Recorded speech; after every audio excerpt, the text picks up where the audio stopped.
আমি বলতে চাই, বাংলাদেশে যখনই কোনো স্বৈরাচার আবির্ভাব হবে, ঢাকা বিশ্ববিদ্যালয় থেকে শুরু করে বাংলাদেশের সকল স্কুল কলেজ বিশ্ববিদ্যালয়, রিক্সা শ্রমিক মেহনতি মানুষ তারা রাস্তায় নেমে ভাবে স্বৈরাচারের বিরুদ্ধে রুখে দাঁড়াবে। আমি বলতে চাই, অন্তর্বর্তীকালীন সরকারের উপদেষ্টাদের বলতে চাই, স্বরাষ্ট্র উপদেষ্টাদেরকে বলতে চাই, বাংলাদেশ টেলিভিশন হাতে গোনা গুটি কয়েকজন মানুষ।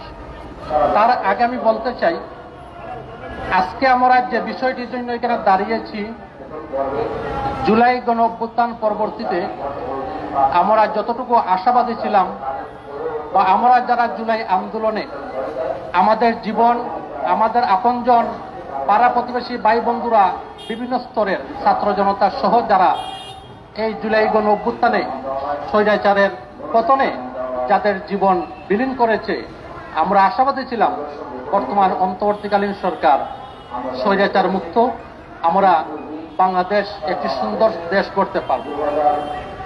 কিন্তু জুলাই গণ অভ্যুত্থানের আজ প্রায় ১.৫ বছরের কাছাকাছি আমাদের সামনে চলে, এমত অবস্থায় আমরা কোনোভাবেই স্বৈরাচার মুক্ত হতে পারি নাই।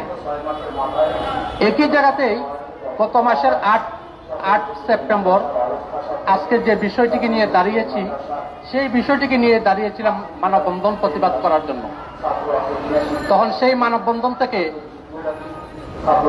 বিটিভি এবং তথ্য মন্ত্রণালয় এবং অন্তর্বর্তীকালীন সরকার সহ তাদেরকে একটা সময় দিয়েছিলাম যে এই সময়ের ভিতরে বাংলাদেশের রাষ্ট্রীয় গণমাধ্যম কিভাবে স্বৈরাচারের দোসররা বসে আছে কাফটি মেরে, যতটাই স্বৈরাচারের দোসর রয়েছে ওরা আজ হয়ে গেছে বিএনপি এবং জামাতের অত্যন্ত প্রেমিক এবং প্রেমিকা।